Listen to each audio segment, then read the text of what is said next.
2019 నుంచి 2024 వరకు ఆంధ్రప్రదేశ్ పోలీస్ వ్యవస్థ మీద అంటే ఆ పోలీస్ వ్యవస్థ కారణం చేత బాధింపబడిన వ్యక్తి అంటే వారి కేసులు ఏ విధంగా ఉంటాయని చెప్పేసి అని బయట నుంచి పక్కన పెడదాం, వేరే వాళ్ళ వాయిస్ పక్కన పెడదాం. అసలు ఇక్కడ గంజాయి నువ్వు అమ్మడం ఏంటి అని చెప్పేసి అనేటువంటిది చాలా మందికి ప్రశ్న. జగన్ రెడ్డి అధికారంలోకి వచ్చిన తర్వాత ఈ జగన్ రెడ్డి అధికారంలోకి రాగానే పోలీసులు అందరూ కూడా ట్రాన్స్ఫర్ అయిపోయారు. అంటే వాళ్ళకి అనుకూలంగా పనిచేసి వాళ్ళందరినీ తెచ్చిపెట్టుకున్నాడు. ఈ 2024కి వచ్చేసరికి పోలీసులు అధికారులందరూ ఎట్లయిపోయారంటే జగన్ రెడ్డి తప్పు చేసిండు, జగన్ రెడ్డితో పాటు వీళ్ళు కూడా తప్పు చేశారు. సో జగన్ రెడ్డి ఏం చెప్తాడు, నాతో పాటు మీరు కూడా అందరు తప్పు చేశారు కాబట్టి నాతో పాటు మీరు కూడా జైలుకి పోతారు కాబట్టి మళ్ళీ మీరు నన్ను గెలిపించండి అని బ్యూరోక్రాట్స్ని అడిగాడు. బ్యూరోక్రాట్స్ అందరూ ఎవరు వింటారు? ఎస్పీలు, లేకపోతే ఐజీలు, డీజీలు, ఏడీజీలు, డిఎస్పీల స్థాయిలో మాత్రమే వాళ్ళకి మాట వింటారు. ఎక్కువ మంది కింద క్యాడర్లో ఎస్ఐలు, సిఐలు, కానిస్టేబుల్ వీళ్ళే కదా ఎక్కువ ఉండేది, అడిషనల్ డీజీలు, అడిషనల్ ఎస్సీలు.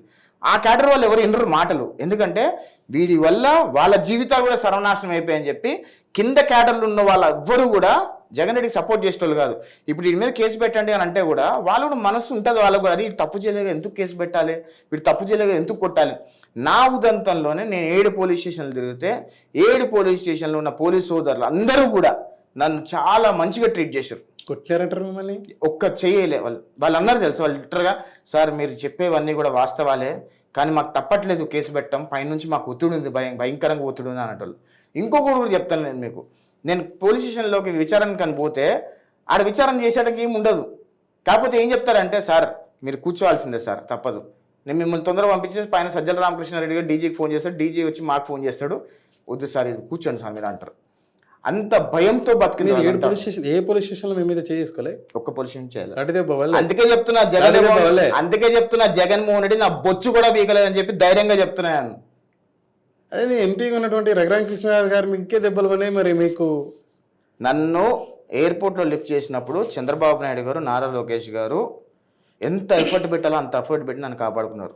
ఓకే, దాని తర్వాత జరిగిన పరిణామాలు జాతీయ మీడియాలో, అంతర్జాతీయ మీడియాలో, స్టేట్ మీడియాలో వీళ్ళు చేస్తున్న అరాచకాలన్నీ కూడా మా ఎన్ఆర్ఐస్ అందరు ఎక్స్పోజ్ చేశారు. మొత్తం వరల్డ్కి తెలిసి ఎక్స్పోజ్ చేశారు.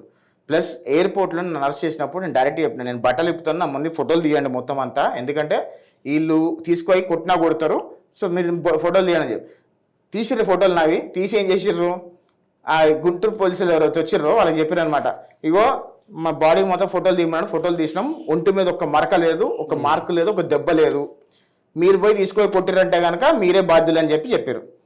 అర్థమైపోయింది సీన్. వీళ్ళకి సజ్జలుగా చెప్పినట్టు వీళ్ళందరూ పోయి చెప్పినట్టు వీళ్ళు వాళ్ళు ఫోటోలు తీసుకున్న సెంట్రల్ గవర్నమెంట్ వాళ్ళు, ఎందుకంటే సిఆర్పిఎఫ్ సెంట్రల్ గవర్నమెంట్ కదా, రేపేమన్నా అయితే వీళ్ళందరూ పోస్టింగ్లు కూడా ఉడతాయి కదా. సో ఎవరైనా వచ్చారో అందరు ఫోటోలు వీడియోలు కూడా తీసుకున్నాం కదా, తీసుకెళ్ళిన వాళ్ళు పోస్టింగ్లు ఉడతాయి, చెయ్యేసినోడు పోస్టింగ్లు ఉడతాయి, అటు DG in charge DG Kasireddy posting ఉడుతుంది. మేము ఎన్ఆర్ఐలము మేము ఏది కూడా లీగల్గా వెళ్తాం బ్రదర్, ఇల్లీగల్గా పోము. ఎక్కడ ట్యాప్ చేయాలి, ఎక్కడ ఏది బటన్ వస్తే ఏది వెలుగుతుందో అనేది మాకు తెలుసు, క్లారిటీగా తెలుసు. చదువుకున్న వాళ్ళం కదా, కొద్దిగా తెలుసు, లీగల్ ఎంటిటీ గురించి మాకు తెలుసు.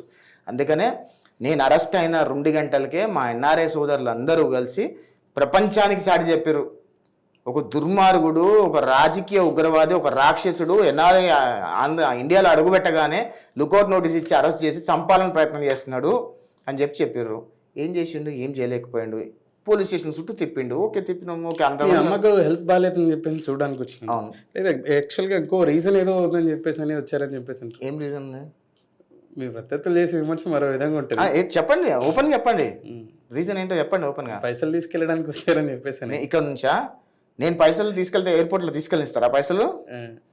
ఈ వైసీపీ వాళ్ళు చేసే ఎట్లుంటాయంటే ఏదో గెయిన్ చేయాలని చెప్పేసి అమ్మ సెంటిమెంట్ని బయటికి తీసుకొచ్చాడు యాష్ అని. మమ్మీ హాస్పిటల్లో ఉండే కదా, రోజు తెలుసు కదా, ఇల్లు పోలీసులు అందరూ పోయి చూసి వచ్చారు కదా. వైసీపీ వాళ్ళకి ఏంటంటే ఈ విమర్శ ఎట్లా చేయాలో కూడా తెలియదు వాళ్ళకి, అంత బఫూన్ వాళ్ళు. ఒక విమర్శ చేస్తే దొరికిపోతామని కూడా తెలియదు వాళ్ళకి, అట్లాంటి విమర్శలు చేస్తూ ఉంటారు వీళ్ళు. ఇప్పుడు ఎవరు మానిటర్ చేశారు, చంద్రబాబు నాయుడు గారా లోకేష్ గారు? చంద్రబాబు నాయుడు గారు, లోకేష్ గారు ఇద్దరు మానిటర్ చేశారు. మీకు బ్యాక్ ఎండ్ ఎవరు అని చెప్పేసి అంటే ఎక్కువగా మిమ్మల్ని పుష్ చేసేది, సపోర్ట్ చేసేది ఎవరు లేదు. మేము పార్టీ కోసం పనిచేసినాం, ఎవరెంత పనిచేసినారో బాబు గారికి, లోకేష్ గారికి తెలుసు. వాళ్ళు ఎంత సపోర్ట్ చేసుకోవాలో కార్యకర్తలు వాళ్ళు చేసుకున్నారు. కార్యకర్తల్ని గత 5 సంవత్సరాలుగా కంటికి రెప్పగా కాపాడుకున్నారు చంద్రబాబు నాయుడు గారు, దానిలో డౌటే లేదు. గత 5 సంవత్సరాలలో తెలుగుదేశం పార్టీ కోసం పనిచేసినట్టు మీరు కానీ లేకపోతే కార్యకర్తలు కానీ నాయకులు వీళ్ళని రక్షించుకోవడానికి ఎటువంటి చర్యలు చేపడితే లోకేష్ గారు కానీ లేకపోతే పార్టీ కానీ? అని ఏం అడగాల్సిన అవసరం లేదని అనుకుంటాను నేను. ఖచ్చితంగా లోకేష్ గారు, పవన్, చంద్రబాబు సరే, నాయుడు వారి మైండ్లో ఏముందన్నదని పక్కన పెడితే, మీరు బేసిక్గా సఫరర్స్ ఉన్నారు కదా, భవిష్యత్తులో మేము వీటిని ఎదుర్కోగలగాలంటే మాకు ఇటువంటి తోడ్పాటు ఉండాలి అని చెప్పేసి. అంటే ఏం లేదు, మొన్న పెట్టిన దొంగ కేసులు అన్నీ కూడా మేము ఖచ్చితంగా న్యాయ పోరాటం చేస్తున్నాము. న్యాయస్థానాల్లో తప్పకుండా తలుపు తడతాము, న్యాయస్థానాలకు నిరూపిస్తాము.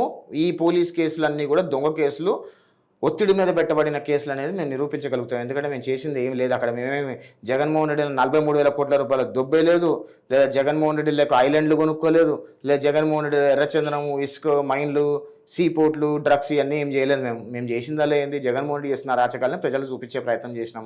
దానిలో భాగంగానే కేసులు మీద పెట్టబడిన 13 కేసులు ఓన్లీ జగన్మోహన్ రెడ్డి గారిని, వారి విధానాల్ని, వారి నాయకుల విధానాల్ని విమర్శించినందుకు మాత్రమే. అంతే, అన్నవే.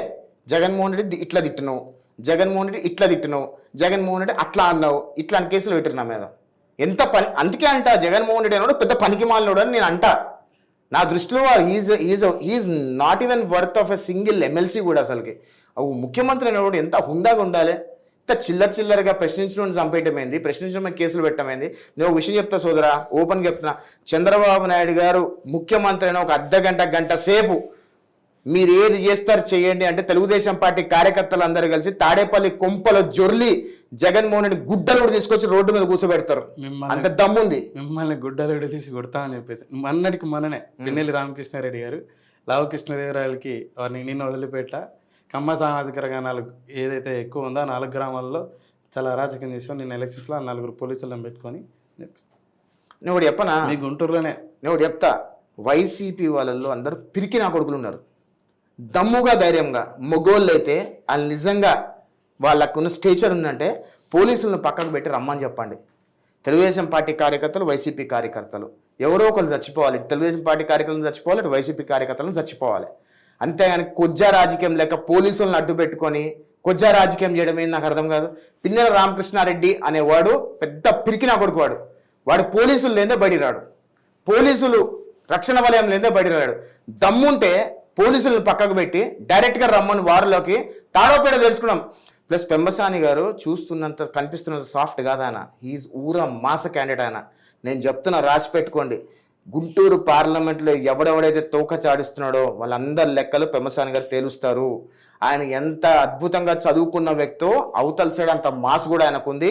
ఈరోజు ప్రపంచం మొత్తం పెంబసాని గారి సైడ్ చూస్తున్నారు అంటే అంత చిన్న వయసులోనే ఆయన చదువుకొని అంత సంపాదించి ఈరోజు డైరెక్ట్గా దమ్ముగా 4,000 కోట్ల రూపాయలు నాకు ఆస్తి ఉంది అని చూపించుకోగలిగిన దమ్మున్న నాయకుడు Pemmasani Chandrasekhar Rao. 5,700 CR whatever it is డైరెక్ట్గా చెప్పిండు ఆయన, నాకు ఇంత ఆస్తి ఉంది అని, అమెరికాలో ఇంత ఆస్తులు ఉన్నాయని చెప్పిండు.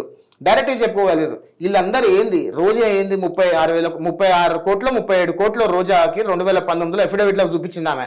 ఇప్పుడు అఫిడవిట్లో ఏం చూపించింది, 400 కోట్లు సంపాదించి చూపించింది. ఏడుకెళ్ళి వచ్చినాయి 400 కోట్లు, 375 కోట్లు ఏడుకెళ్ళి వచ్చినాయి, 360 కోట్లు ఏడుకెళ్ళి వచ్చినాయి. అంటే 5 సంవత్సరాల్లో అధికారం రాగానే 360 కోట్ల రూపాయలు అవినీతి పంది కుక్కులకు సంపాదించేసిందా? సొంత అమ్మ, సొంత కుటుంబ సభ్యులు ఎవరు నాకు లేరు. అంటే వైసీపీలో ఉన్న వాళ్ళు ఎట్లుందంటే అరగంట వస్తావా, గంట వస్తావా, క్యారెక్టర్ లేని ఫెలోస్. అసలు అధికారంలోకి వచ్చిందే ఈ నీచమైన గబ్బు పనులు చేయడానికి వచ్చినట్టుగా వైసీపీ వాళ్ళు వచ్చారు.